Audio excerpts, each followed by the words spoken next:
책과 함께하는 하루, 단잠 가족 여러분, 안녕하세요. 오늘도 책과 함께하는 하루, 단잠에 찾아와 주셔서 감사드립니다. 요즘 날씨가 점점 쌀쌀해지고 있는데요. 이렇게 계절이 바뀔 때 감기 들기 쉽거든요. 그러니까 밤에 주무실 땐 여름 이불보단 조금 더 두꺼운 이불 덮으시고 따뜻하게 주무세요. 오늘도 단잠 가족들을 위해서 재미있는 작품 하나를 준비했는데요. 오늘 읽어드릴 작품은 김영현 작가의 소설 엄마의 발톱입니다. 세상을 변화시키겠다고 세상과 싸우는 아들이 있습니다. 그는 세상의 부조리함과 소외된 사람들을 위해 투쟁하는 청년인데요. 그리고 그에겐 시골에서 농사를 지으며 사시는 어머니가 계십니다. 어느 날 아들이 시골집에 내려갔다가 장가가라는 성화에 그만 입막음할 생각에 결혼할 여자가 있다고 고백 아닌 고백을 해버립니다. 덕분에 어머니가 며느리감 보시겠다고 서울에 올라오신 거예요. 이를 어쩜 좋을까요?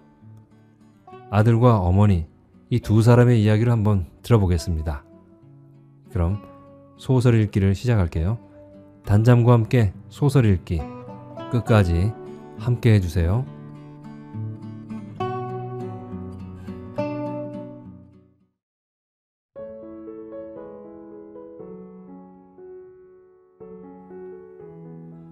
엄마의 발톱, 김영현.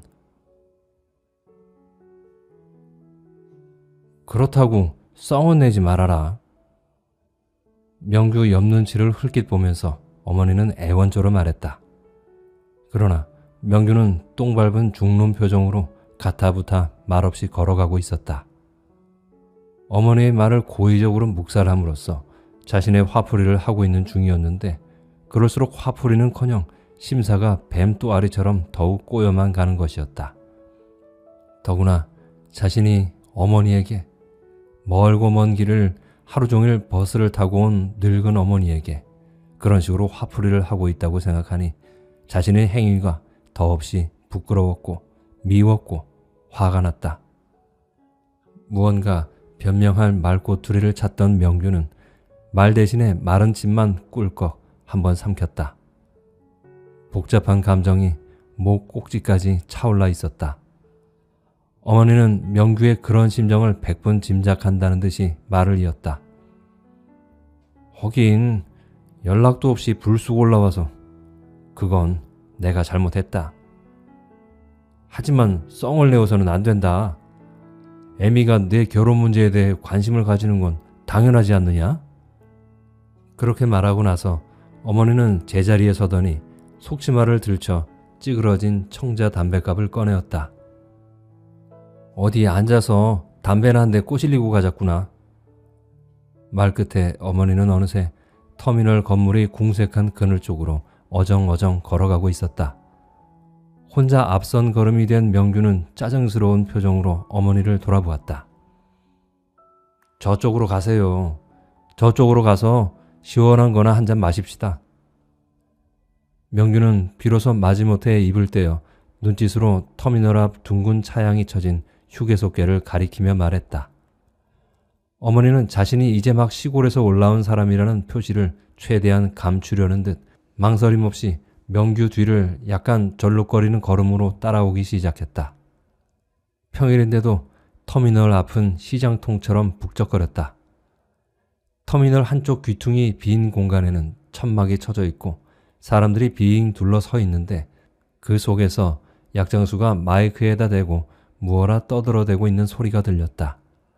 사람들 어깨 사이로 흘낏 보니 머리를 빡빡 민 50대의 까까머리 사내가 도복을 차려입고 함부로 반말을 쓰며 뭐라 떠들고 있는데 그 앞에 놓인 매트리스에는 낯이 길쭉한 사내가 한 명 엎드리고 누워서 긴장되고 어색한 표정을 짓고 있었다. 약장수의 봉고차 옆구리에는 전국순회 척추교정이라는 플래카드와 등뼈를 그린 인체 해부도가 하나 걸려 있었다. 남쪽에는 한참 가물어서 들의 보리가 다 타 죽을 지경이더구나. 올라오다 들르니까 내 누나 집에는 일주일째나 빨래를 못하고 있더라. 그래, 서울은 좀 어떠니? 마찬가지죠 뭐. 깡통 오렌지 주스를 쪽쪽 빨아 마시며 명규는 건성으로만 대답했다. 그러나 머릿속으론 잠시 깡마르고 새까만 누나의 얼굴과 불타오르듯 누렇게 시들어가는 보리밭이 스쳐 지나갔다. 대구 근처로 시집간 누나는 고바위 동네에 살았는데 다리를 약간 저는 자형과 함께 채소 장사를 하고 있었다. 보리도 보리지만 모내기가 더 큰일이다. 물구덩이 하나 파봤자 해갈은커녕 서로 쌈박질들만 하게 되니 원. 물인심이 보통이 아니다. 어머니는 여전히 자신의 관심사인 농사일에 대하여 말하고 있었는데 명규 역시 의당 자신과 같은 관심을 가지고 있으리라고 여기는 눈치였다. 하긴 시골 출신인 명규 역시 그런 장면쯤은 눈에 선히 그려볼 수 있을 정도의 바탕은 가지고 있었다.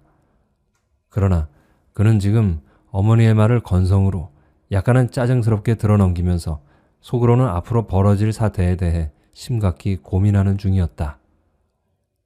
생각하면 정말 어처구니 없는 일이었다. 경희와의 사이가 아직 그렇게 단정지어 말할 단계도 아니거니와 최근에 와서는 더욱 찬설이 도는 그녀의 태도 때문에 부쩍 신경이 당겨있는 판국인데 며느리감 한번 보겠노라고 전화 한 통도 없이 불쑥 올라온 어머니가 야속하다 못해 뻔뻔스럽게까지 보였다. 아 이놈아, 너는 무신 병신이라고 장가도 안 가고 나자빠졌냐.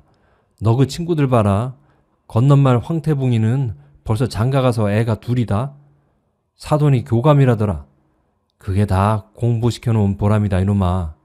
하는 식으로 하도 덜덜 볶는 바람에 지난번 집에 내려갔을 때 말마금조로 넌지시 운을 뗐던 게 화근이었다.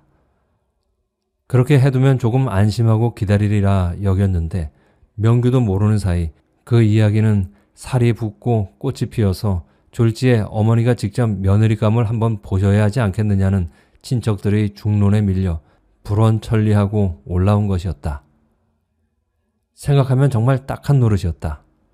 경희 쪽에서 이 사실을 안다면 얼마나 어처구니 없어 할 것이며 얼마나 징그러워 할 것인가.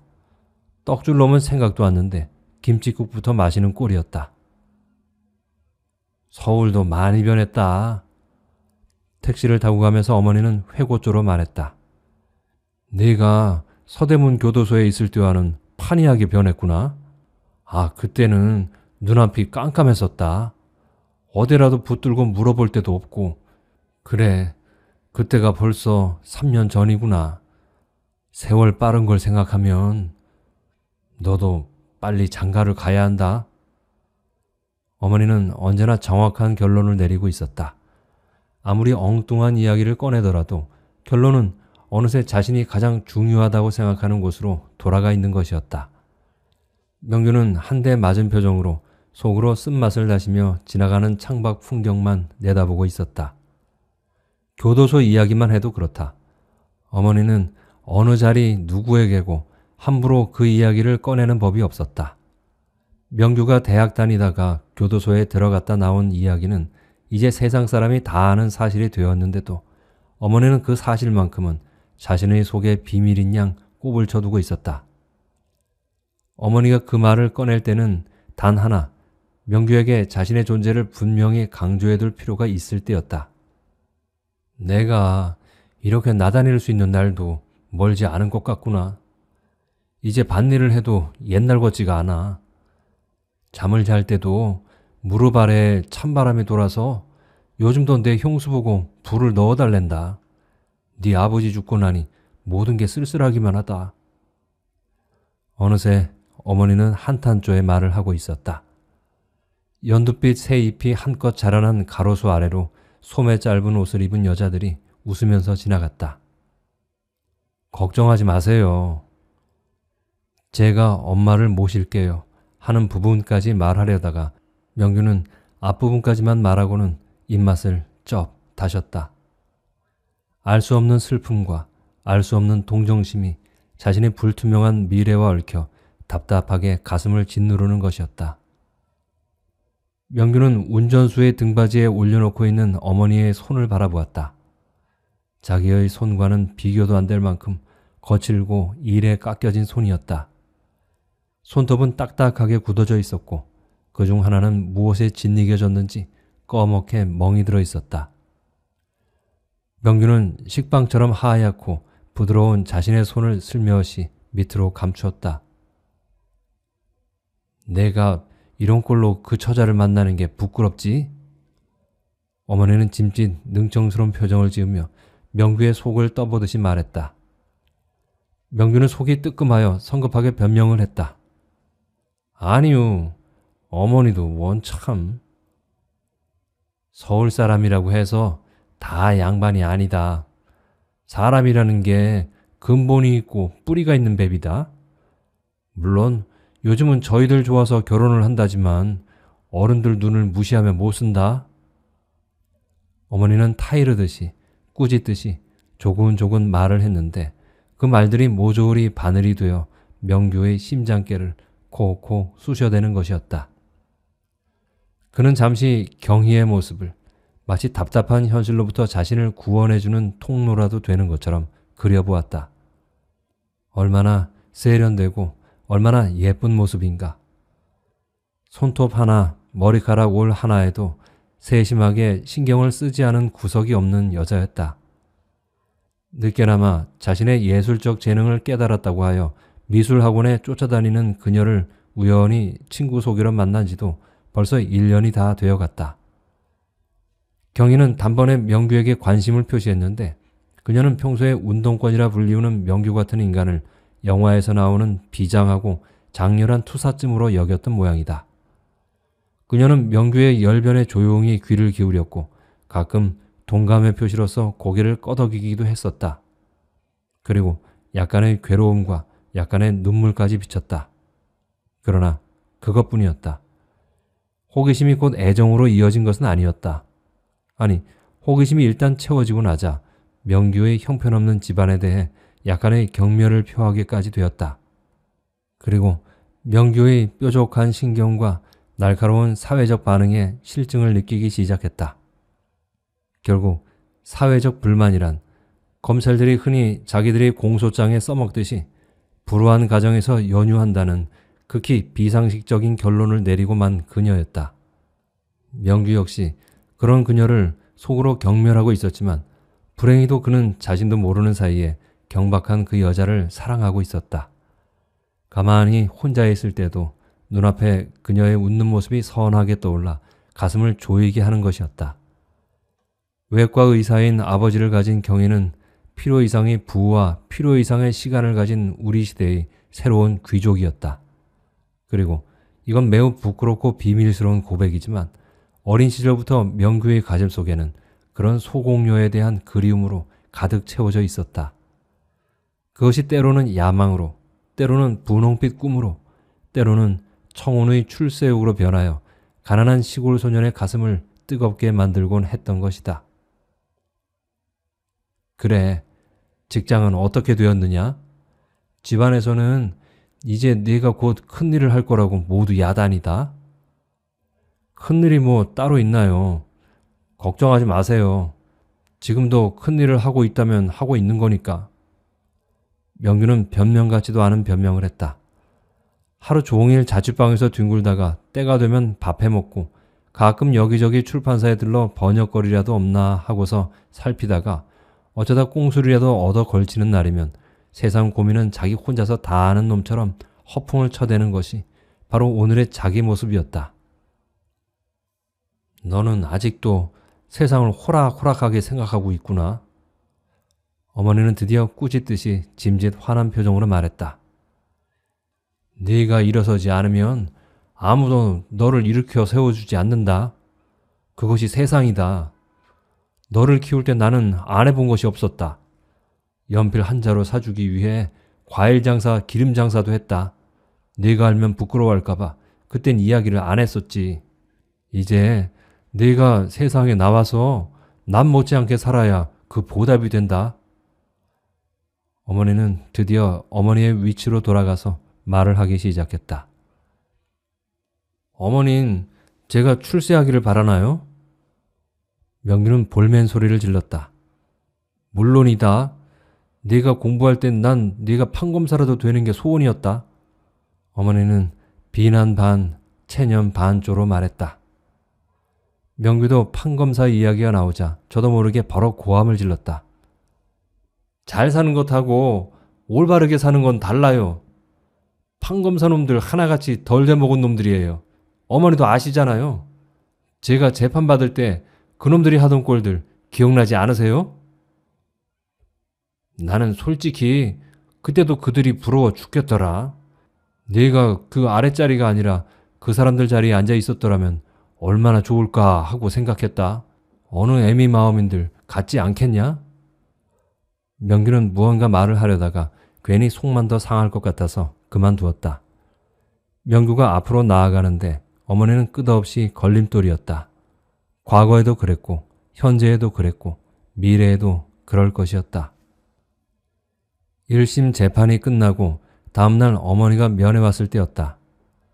면회 시작을 알리는 요란한 벨소리와 함께 눈물이 글썽글썽한 모습으로 구멍이 숭숭 난 유리 칸막이 저쪽 문에서 어머니가 나타났다. 헝클어진 머리카락이 재판 때 어깨 뒤로 볼 때보다 더 휘어진 것 같다는 생각이 들었다. 지난밤을 꼬박 뜬 눈으로 세웠을 주름진 어머니의 얼굴은 피곤한 허탈로 누렇게 떠 있었다. 이놈아, 어쩌자고 말을 그렇게 함부로 해대느냐?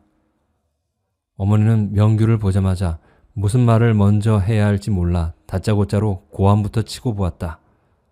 그러고는 스스로 넘치는 서러움을 감추지 못해 눈물을 하염없이 흘러대는 것이었다. 하소연할 때 하나 없이 속으로 억장을 무너뜨리며 지새웠을 어머니의 지난밤을 생각하자 명규의 목젖도 자기도 모르게 뜨거워졌다. 그러나 겉으로는 태연하게 그리고 약간의 웃음을 띠고서 말했다. 어머니, 뭘 그리 애달파 하시오. 여기도 다 사람 사는 데인데요. 여기 일은 저한테 모두 맡기시고 집안 식구들이랑 잘 위로해 주세요. 그러나 그 말은 절망 상태에 빠진 어머니를 조금도 위로해 주지 못했다. 이놈아, 잘못했다고 말 한마디 하는 게 그렇게도 어려우냐? 네가 이 어미를 조금이라도 생각한다면 난 발가벗고 절을 하래도 하겠다. 어머니, 명규는 꼬깃꼬깃한 손수건으로 눈물을 찍어대는 어머니를 바라보며 마치 꾸짖기라도 하는 듯이 말했다. 제발 그만하세요. 그러면서 속으로 조국을 위해 개인의 사사로운 가족관계를 떠나야 하는 투사의 어머니는 어떠해야 하는가를 생각했다. 그리고 약간 외람된 바람이기는 했지만 기록에 의하면 의연한 모습으로 면회를 하였다는 김구 선생의 어머니를 생각했다. 그러나 그렇지 못한 것이 바로 자기의 어머니였다. 끝내 어머니는 자신의 감정을 다 표현하지도 못하고 짧은 면회 시간에 쫓겨 허겁지겁 돌아서고 말았다.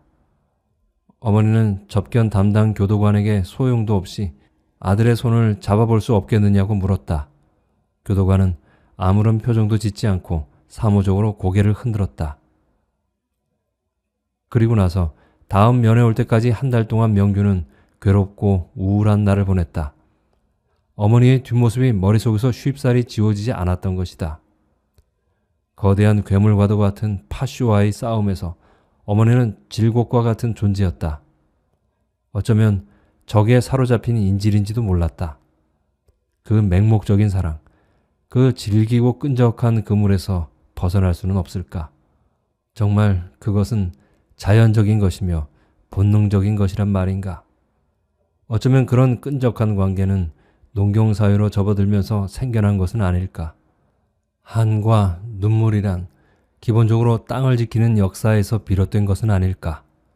기마시대의 어머니에게도 과연 그런 본능적 소유욕이라는 게 있었을까? 이런 생각 끝에 마침내 모든 잘못을 어머니 탓으로 돌렸다. 그리고 그래서는 안 되겠지만 어머니의 맹목적인 모성애에 대하여 조금은 증오심을 가지기도 했다. 시내를 빠져 외곽으로 달리던 택시는 1시간쯤 뒤에 다리 근처 약국 앞에 멎었다. 두 사람은 택시에서 내려 명규가 자취하고 있는 산동네 고바위길을 타기 시작했다. 산동네 발치 아래를 쭉 감아도는 냄새나는 개천가에서 아이들이 왁자지껄 소리치며 놀고 있었다. 뚱뚱한 아주머니가 그들 머리 위로 양동이 물을 퍼부으며 뭐라고 욕을 해댔다. 그리고 리어카에다 두루마리 휴지를 머리 위까지 쌓아 올린 휴지 장수가 손 확성기에다 대고 손님을 불러대는 왕왕거리는 소리가 산동네 특유의 어수선하고 시끄러운 분위기를 만들었다. 어머니는 그가 이런 동네에 살고 있으리라고 생각을 하지 않았던지 뒤를 따라오시며 아무런 말도 하지 않았다.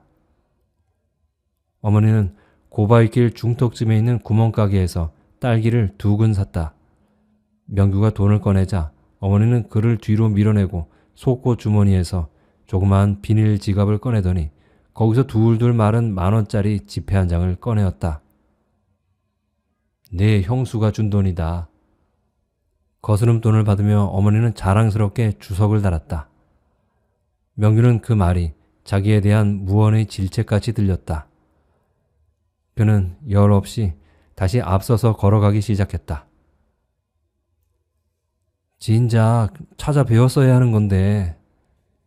어머니는 딸기를 명규가 자취하는 주인집 죽은 깨 여자에게 건네주며 인사치레로 말했다. 그 순간 어머니의 얼굴에 처음으로 미소가 떠올랐다. 명규는 자신이 생각해도 전혀 필요 없는 수다를 떨어가며 자기 어머니인데 며칠 머물다 내려가실 거고 계시는 동안 잘 좀 지내주십사 하는 거칠의 인사를 한 다음 그 역시 해슬프게 웃었다. 집에 들어오면 고양이 본 개처럼 전혀 말이 없었는데다가 며칠 전에는 수도세 때문에 소리내어 다투었기 때문에 그의 이 장광설은 주인집 죽은 깨 여자에게 약간 의외로 받아들여졌던 모양이었다.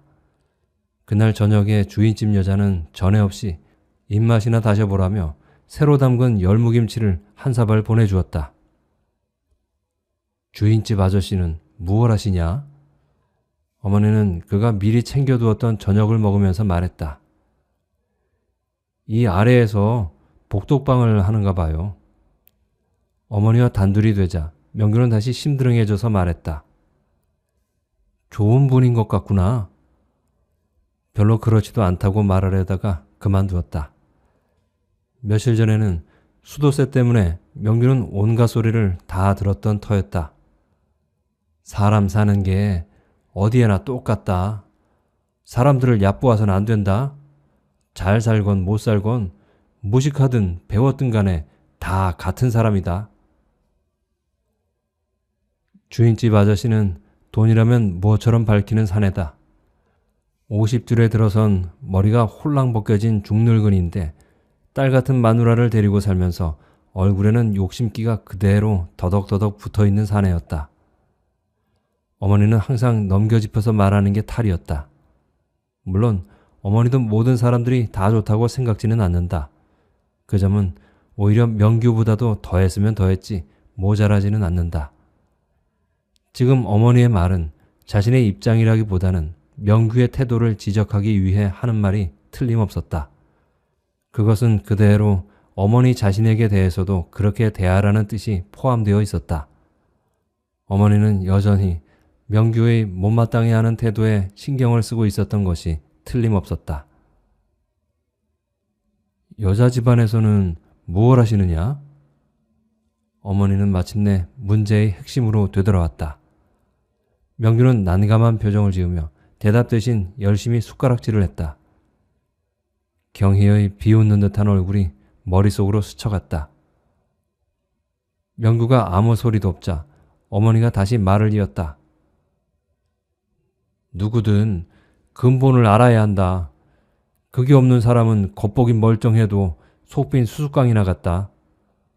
서울에는 온갖 잡동사니들이 뿌리 없이 모여 사는 동네인데 네가 외과 의사인가 봐요.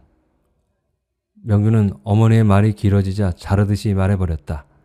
그렇게 말해놓고 보니 자신의 처지가 너무나 희극적으로 느껴져서 자기도 모르게 쓴웃음이 새어나왔다. 그래, 살기는 괜찮겠구나.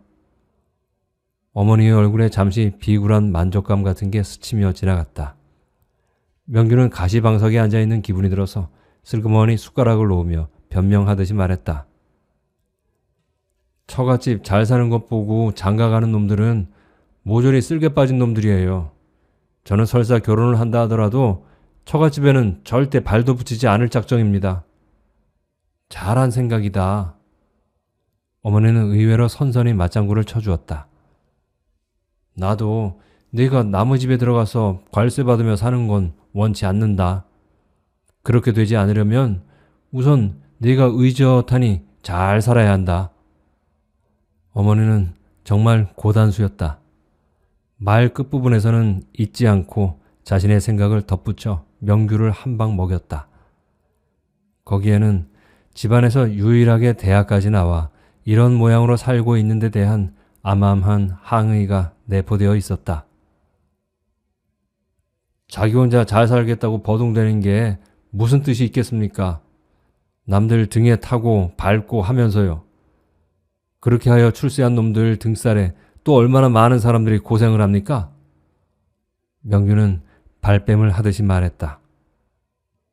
그렇다고 해서 너까지 굶고 살으라는 법은 없다. 너는 아직도 이 애미의 말뜻을 모르겠니? 어머니는 물에 마른 밥을 입에 떠넣다 말고 불만스러운 눈으로 명규를 바라보았다. 명규는 어머니의 눈길을 피하여 유리창문 밖으로 눈을 주었다. 밖에는 어느새 푸른 어둠이 찾아들고 있었다. 어머니가 그러셨잖아요. 사람은 누구나 똑같다고요. 그런데 이놈의 세상은 왜 이다지도 불평등합니까? 나도 마음만 먹으면 잘 살 수 있어요. 하지만 이 땅에는 마음만 먹으면 잘 살 수 있다고 해놓고 그는 스스로 맥이 빠져 말끝을 흐렸다. 사실을 이야기하자면 그 역시 잘 살려고 노력을 해보았다. 그러나 그 노력조차 번번이 좌절될 수밖에 없었다. 몇 군데 아름아름으로 원수를 넣어두고 문둥이 아이 간 기다리듯이 기다려보았지만 모두가 허사였다. 어떤 곳에서는 아예 신혼조회에 걸려 낯짝도 한번 보이지 못하고 끝나버렸고, 그래도 좀 될만하다 싶은 곳은 그의 전력을 빌미삼아 형편없는 대우로 조건을 걸고 나와 자존심만 팍 상하게 하고 말았던 것이다. 잘 사는 나라의 문은 좁고 거만해서 미리 신청을 해두지 않으면 들어갈 수 없는 곳이었다. 어머니는 어머니대로 소박한 환상을 가지고 있었다. 집안에서 유일하게 대학을 나왔으니 잘 살아야 할 자격이 있고, 그 자격을 혹시나 명규 스스로 포기하고 있지는 않나 하는 환상이었다. 미꾸라지는 개천에서 사는 법이라는 걸 어머니는 잘 모르고 있었다. 그러니 어머니의 이야기는 어머니대로, 명규의 이야기는 자연히 명규대로 겉돌아갈 수밖에 없었다. 이제 너도 나이가 들었다. 사는 법을 생각해야 된다. 허랑방탕하게 허송세월만 보내고 있을 수 없지. 그리고 애미가 분명히 말해두지만 모든 사람이 다 잘 사는 세상은 요순 시절에도 없었다. 어머니, 제발 제 얘기만 하지 마시고 형 얘기도 좀 하세요. 그래, 형은 도대체 어떻게 살고 있습니까? 합한 공장에 다니면서 멀쩡한 생손가락 2개씩이나 잘라먹고 고작 몇십만 원 보상금 받고서 좋아하지 않습니까? 우리는 어차피 그렇게 사는 사람들이에요. 제가 그래, 공부 좀 많이 했다 해서 그 때가 벗겨질 것 같아요? 남은 건 또 싸우고 또 감옥 가는 도리밖에 없어요. 너는 애미 가슴을 후벼 파내어버릴 생각이구나. 도대체 그게 말이나 되는 소리니? 명규의 막말에 어머니는 입이 바싹 타서 한숨을 내쉬며 말했다. 그리고는 밥상을 물리고 담배를 뽑아 물었다. 명규는 고사태 2손을 쑤셔놓고 앉아서 묵묵히 방바닥을 내려다보고 있었다. 너는 아직 가난이 뭔지 모른다. 그건 정말 진저리가 처지는 거야.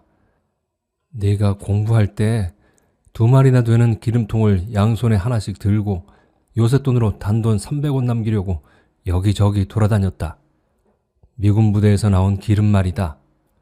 그리고 칠성시장에서 삭바느질감 구하려고 포목점마다 들러서 겨우 넝마 같은 걸 얻어서 밤새 빨고 풀하고 다리고 바느질해서 갖다 주었더니 그때 돈으로 20원 남겨주더라. 그걸 내 참고서 값으로 주었더니 그리도 좋아하더구나. 생각나니? 우리 그때 살던 집? 그게 우리가 살아온 길이다. 우리가 잘 살아서 뭐가 부끄럽겠니? 우리가 잘 사는 거야 부끄럽지는 않죠. 하지만 그보다도 저는 더 중요한 일이 있어요. 그게 뭐니? 어머니는 날카로운 반문에 명주는 잠시 대답할 말을 잊어버렸다. 그의 머릿속으로 그저 민주, 자주, 투쟁, 해방 등의 단어가 너무나 추상적으로 떠올랐을 뿐이었다.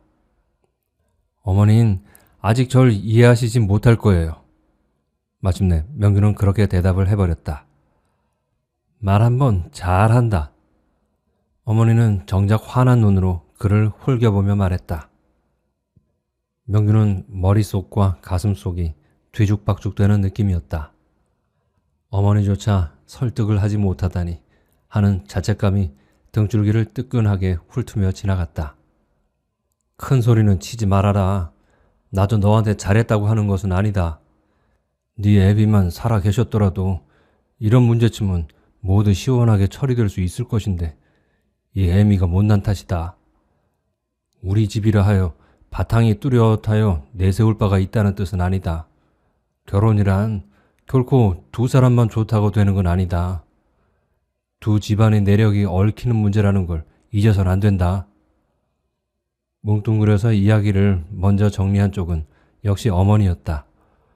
어머니는 이야기의 머리와 몸통과 꼬리를 정확하게 잘라 추스리는 지혜를 가지고 있었다. 명주는 가볍게 한숨을 쉬었다. 나도 네가 결혼 문제든 직장 문제든 알아서 잘 해나가리라고 믿는다. 고생을 사서 하는 사람들은 다 배부른 사람들이다. 정말 배고픈 사람은 남에게 고개 숙일 줄도 아는 법이다. 나는 네가 좋은 집안의 처자를 만나 결혼해서 행복하게 살기를 바란다. 그게 애미의 소원이다.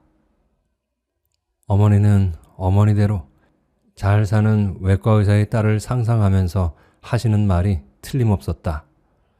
명주는 경희와 어머니를 동시에 떠올려 보고는 괴로운 마음으로 지워버렸다. 경희는 분명히 어머니 같은 존재를 벌레보다 더 더럽게 생각할 것이었다. 만에 하나 명규와 결혼을 한다 하더라도 경희는 명규의 가족들, 어머니, 형, 누나 같은 존재들이 자신과 같은 동류에 드는 것만은 단호히 거부할 것이었다. 명규는 슬픈 표정으로 고개를 저었다. 어머니, 나 결혼하지 않을지도 몰라요. 명규의 말에 어머니는 어리둥절한 표정을 짓다가 그만 실소를 터뜨렸다. 정말 철없는 소리를 하는구나. 결혼을 하지 않으면 어쩔 셈이냐? 혼자 살지요 뭐. 얘가 무슨 소리니? 그런 헛소리를 다 하다니. 어머니, 제발 저 하고 싶은 대로 좀 내버려 두세요. 명규는 다시 짜증스러워져서 볼멘 소리를 질렀다. 그래, 말해보렴. 도대체 무슨 문제가 있니? 결혼이 그렇게 중요한 문제는 아니잖아요. 그리고 저는 해야 할 일이 있어요. 어머니는... 명규는 말을 끊었다가 다시 천천히 조심스럽게 말했다. 어머니는 날 내가 미워하는 자들에게 항복시키려고 하고 있어요. 그런 말은 함부로 하지 말아라. 명규의 고통스러운 표정을 보며 어머니는 어떻게 이해하셨는지 그렇게 달래며 말했다. 나는 언제나 네 편이다. 누가 뭐라 해도 네 편이야. 알지 않느냐? 명규는 갑자기 큰 소리치고 있는 자신이 부끄러워졌다. 따지고 보면 그랬다. 아니, 어머니는 언제나 그 자리에 있었고 명규 자신이야말로 혼란한 헤매임 속에서 어머니 쪽으로 가고 있었던 것이었다. 자신이 큰 소리치고 있는 것은 따지고 보면 교만함에 지나지 않았다. 명규가 감옥소에 있을 때도 싸움은 명규와 저쪽과의 사이에 이루어진 것이 아니라 명규를 인질로 한 어머니와 저쪽 사이에 이루어진 것이었다. 어머니는 얼마든지 비굴해질 수 있었지만 한 번도 좌절하거나 패배하지는 않았다. 그에 비하면 명규의 싸움은 겉보기로 그럴듯해 보였지만 좌절과 패배와 자기 기만의 연속이었다. 그 생각이 들자 명규는 문득 부끄러움에 쌓였다. 이왕 내가 올라왔으니 그 처자를 한번 만나보는 게 좋겠다. 애미가 못나도 할 구실은 해야 되지 않겠느냐? 어머니는 마침내 할 이야기를 다 한 셈이었다. 명규는 어처구니 없어 할 경희의 모습을 생각하며 난감한 표정을 지었다. 어쩌다가 이 지경에까지 이르렀단 말인가. 생각하면 정말 한심한 노릇이었다. 마음대로 하세요. 명규는 기어들어가는 목소리로 말했다. 그러나 어머니, 이것만은 알아두세요. 제 결혼 문제는 제가 알아서 할 겁니다. 실망은 하지 마세요. 그는 마치 선언이라도 하는 것처럼 그리고 무언가 귀뜸을 해주듯이 말했다. 그렇게 말해두는 것이 곧 어머니가 맡게 될 실망을 조금이나마 덜어주는 길이라고 생각했기 때문이었다. 그러나 그 말은 불원천리하고 올라온 늙은 어머니의 가슴에 못을 박는 것이나 다름없었다. 어머니는 묵묵한 표정으로 다시 담배를 붙여 물었다. 온통 주름진 얼굴에 입가가 하얗게 터 있었다. 명규는 한때 어머니를 증오한 적이 있었다. 아니, 명규의 지금까지의 삶 전체가 모두 어머니의 존재에 대한 부정과 증오로 점철되어 있었다 해도 과언이 아니었다. 명규의 어머니는 우리나라 농촌 어느 구석에서나 볼 수 있는 평범한 농투산이 아낙네였는데 다리를 조금 절고 있었다. 보기 흉할 정도는 아니라 하더라도 아이들이 놀림감이 되기에는 충분했다. 그러나 명규가 자신의 어머니를 부끄러워하고 마침내 증오까지 하도록 만든 것은 학교였다. 학교는 은연중에 어머니와 같이 볼품없는 가난한 존재를 부끄러워하도록 만들었다. 즉, 학교 교육은 명규와 그 가족들이 부대끼고 있는 가난은 게으름과 무지의 탓이라고 가르쳐 주었는데 그것이 그대로 어머니에게 통하는 이야기였다. 사실을 이야기하자면 새벽부터 밤까지 일에 시달리는 어머니만큼 부지런한 사람도 없었지만 말이다. 한 번은 어머니가 학교에 찾아오셨다. 그것도 정식으로 인사차 온 것도 아니고 그냥 지나가다가 하도 명규가 공부하는 모습이 보고 싶어서 들렀다는 것이었다. 몸빼차림의 어머니가 창문 너머 화단의 시멘트 가장자리에 서서 자기를 찾고 있는 것을 발견하자 명규는 수치심으로 목이 뻣뻣해졌고 얼굴은 고추장에 담근 것처럼 빨개졌다. 명규야, 너 그 엄마 왔다. 아이들이 낄낄거리며 명규에게 말해 주었지만 그는 고개 한번 안 돌리고 앉아 있다가 수업 끝을 알리는 종이 울리자 불이 나게 달아나서 학교 뒷산으로 올라가 버렸다. 얼마나 화가 났던지 눈물이 핑글 돌 지경이었다. 쩔뚝발이 어머니가 몸빼차림으로 불쑥 나타나서 내가 제 애미요 하는 태도가 어린 명규가 생각해도 도무지 파렴치하게 짝이 없는 행동이었다. 그는 앉은 자리 옆에 나 있는 풀을 함부로 뜯어서 마구 공중에다 던졌다. 그때도 어머니는 지금처럼 말했다. 저녁 늦게 명규가 잔뜩 부은 얼굴로 말도 없이 집에 돌아왔을 때 어머니는 큰 죄나 지은 사람처럼 어렵게 입을 뗐다. 네가 그렇게 부끄러워할 줄 알았으면 가지 않았을 텐데 내가 잘못했다. 자기 살을 파먹는 듯한 어머니의 변명에 마침내 명규는 울음을 터뜨리고 말았는데 그 기억은 오래도록 그의 가슴 속에 박혀 있었다. 어머니에 대한 감정은 형섭이 고등교육을 받으면서 더욱 심각해졌다. 단지 노골적으로 표현되지 않고 보다 복잡해졌을 뿐이었다. 하늘을 날고 싶은 명규에게 어머니의 존재는 땅에 매인 끈과도 같은 것이었다. 그 끈은 이 철없이 날아보려고 버둥대는 새를 언젠가는 땅으로 끌어내려 놓고야 말겠다는 속셈인 듯 싶었다. 그러나 그는 땅을 떠나 언제나 그의 머릿속에 그리움으로 새겨져 있는 경이처럼 뽀얀 얼굴의 인간들이 사는 하늘로 날아가고 싶었다. 그러나 그것이 얼마나 무모한 희망인가를 깨닫게 된 것은 오래지 않아서였다. 명규가 대학을 진학하여 서울 변두리에서 자취를 시작하면서 비로소 미꾸라지는 언제까지나 미꾸라지일 뿐이라는 사실을 깨달았다. 땅의 메인 끈이 문제가 아니었다. 개중 재수 좋은 몇 놈을 제외하고는 하늘은 너무나 높고 높았다. 그 모든 나름을 거부하듯이, 그 모든 날갯짓을 비웃듯이. 그리하여 명규는 다시 땅에서 돌아왔는데 그곳에 바로 처음처럼 어머니가 있었던 것이다. 그리고 손가락 잘린 형이 있었고 채소 장수에게 시집간 누나가 있었다. 그러나 어머니는 이 돌아온 아들을 이해하지 못했다. 이해할 수도 없었다. 더구나 그것이 0.7평의 어두운 감옥소라는 사실은 믿을 수가 없었다. 어머니에 대한 부끄러운 감정이나 증오가 얼마나 허구적이며 자기 중심적이었던가를 명규가 깨닫게 된 것은 공교롭게도 항소심 재판 때였다. 그것은 아무것도 모르는 시골뜨기 절름발이 아낙네가 하늘을 향해 도전하는 것이었다.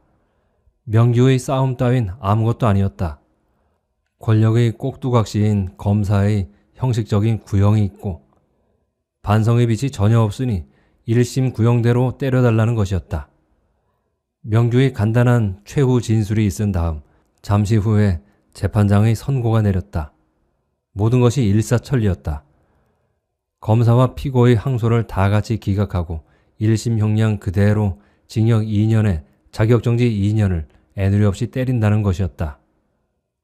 바로 그때였다. 피고석 뒤에 있는 방청석 속에서 날카로운 여인네의 고함소리가 터져나왔다. 이놈들아, 차라리 날 잡아넣어라. 이놈들아. 어머니였다. 못 간다. 못 가. 머리채 팔고 피 팔아서 키운 내 아들 두고 못 간다. 니놈들이 해준 게 뭐가 있어? 뭐 때문에 잡아가둬? 개 도둑놈들. 어머니는 몇 명의 건장한 사내들의 낚고채어 밖으로 질질 끌려나가면서도 계속 소리를 질러댔다. 머리는 마구 풀어 헝클어지고 치마가 훌렁 뒤집어져 있었다. 그러나 그 정도의 질 어머니가 아니었다. 어머니는 더욱 큰 소리로 외쳤다. 군사정권 물러가라. 구속학생 석방하라. 어머니의 절규가 법정 밖 복도를 왕왕 울려왔다. 뒤로 보지 마. 교도관이 큰 소리로 주의를 주었다. 명규는 눈에서 불꽃이 튀는 걸 느꼈다. 무언가 소리를 지르려고 하는데 목에 뜨거운 돌멩이가 걸린 것처럼 막혀서 아무 소리도 나오지 않았다. 발가벗고 절이라도 하겠다는 어머니가 아닌가. 명규는 포승줄에 꽁꽁 묶인 채 교도관에 끌려 지하 통로로 가면서 떨리는 입술을 꼭 다물었다. 어머니의 외침과 흐느낌이 내내 그의 귓가에 소용돌이치며 맴돌았다. 그 사건은 문제 삼을 수 있지만 문제 삼지 않기로 합의가 되었다. 어머니는 곧 안정이 되었다. 어머니는 자신의 가슴속 깊숙이 감추어둔 발톱을 그렇게 한번 보였을 뿐이었다.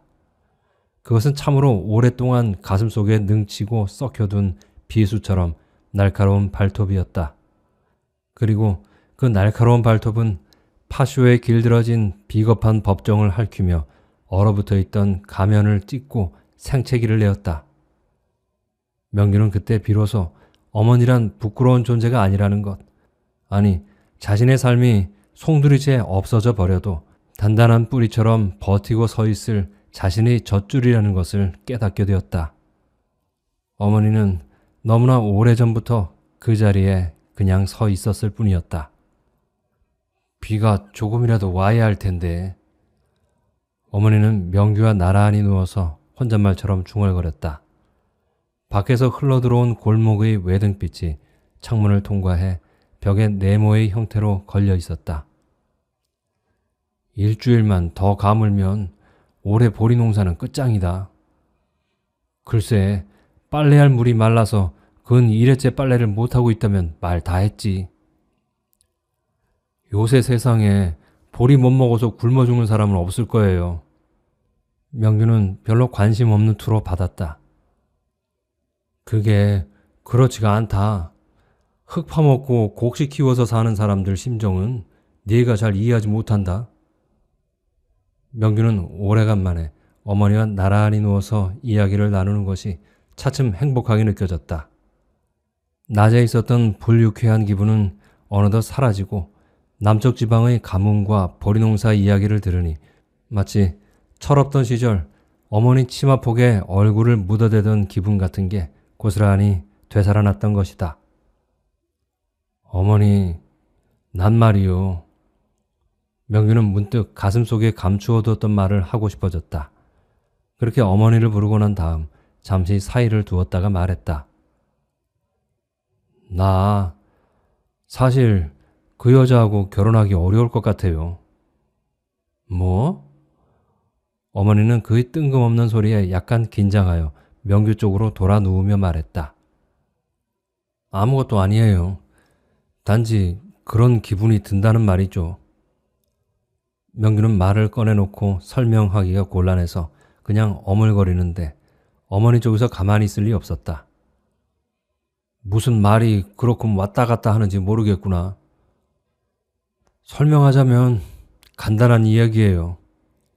명규는 고백이나 하는 듯이 말을 이었다. 허영심이 보통인 여자가 아니거든요. 처녀 시절엔 누구든 허영심이 없는 여자가 없다. 생활을 하다 보면 차츰 세상 무서운 줄을 깨닫게 되는 거다. 그건 네가 하기에 달렸다. 문제는 그뿐이 아니에요. 명규는 경희가 자기 어머니를 어머니라고 부르는 장면을 상상해낼 수가 없었다. 문제는 그 여자가 나를 조금 더 좋아하지 않는다는 사실입니다. 그 여자는 나를 싫어하고 있어요. 어쩌면 어머니까지 싫어할지 모릅니다. 벌레처럼요. 왜? 우린 가진 것이 아무것도 없잖아요. 명규의 말에 어머니는 끙 하며 신음소리 비슷하게 한숨을 쉬더니 머리맡에 놓인 담배를 한 대 꺼내어 물었다. 어머니는 담배를 태우며 한동안 아무 말도 하지 않았다. 처음부터 난 그 생각을 하고 있었다. 어머니는 이윽고 조용하게 입을 뗐다. 사람이란 분수가 있는 법이다. 한때 기분에 들떠 있다가 평생을 후회하는 경우가 얼마든지 있다. 사람이란 자기 살아온 바탕을 귀하게 생각해야 후회가 없다. 어머니는 자기 방식대로 이해를 하고는 담배 연기를 한숨처럼 뱉어내며 말했다. 그렇다고 저는 우리가 그들보다 못났다고 생각하지는 않습니다. 자기 분수라는 게 평생 일개미처럼 체념하면서 살아가는 것도 아니고요. 어머니 말씀대로 사람은 누구나 귀합니다. 그런 세상 만들도록 노력해야지요. 사실 난 마음속으로 그런 여자를 좋아하고 있다는 것이 부끄러울 지경입니다. 그렇다고 원망은 하지 말아라. 어머니는 타이르듯이 말하고는 담뱃불을 끄고 이불을 끌어 덮었다. 좋은 여자들은 얼마든지 있다. 내 혼처로 이야기 나온 것도 몇 군데 있고 그저 몸 건강하고 마음 씀씀이 고우면 그만이지. 어머니는 어머니 방식대로 이야기를 정리하였다. 그렇지만 마음속으로는 갑자기 허전해지고 섭섭해지는 감정을 감출 수 없었던지 몇 번 잔기침을 하였다. 그렇게 한참 있다가 어머니는 마치 고백이라도 하는 듯이 조용히 말했다. 난 언제나 네가 자랑스러웠다. 어릴 때나 학교 다닐 때나 감옥소에 있을 때나 난 네가 세상을 올바르게 살아가려고 애쓰는 모양을 잘 알지. 애미가 되어 그걸 모를 것 같니? 어머니의 말은 희미한 어둠 속으로 잔잔히 울렸다. 명규는 어머니 쪽으로 모로 돌아 누워서 어머니의 마르고 까칠한 손을 두 손으로 꼭 감싸 안았다. 그의 심정은 오히려 편안했지만 어머니에게는 한없이 미안한 생각이 들었다. 어머니의 손을 쥐고 있는 동안 명규는 흙덩이 같은 어머니의 체온이 풀잎 같은 자신의 몸뚱아리로 잔잔히 파도치며 전해오는 걸 느꼈다.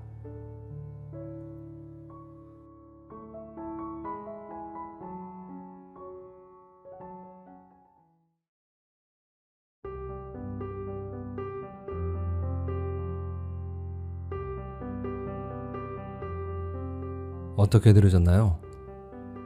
결론에 앞서서 먼저 여러분들께 한번 여쭤보겠습니다. 주인공 명규와 어머니 두 사람 중에서 이 세상을 바꾸는데 진정한 힘을 가지고 있는 사람은 누구일까요?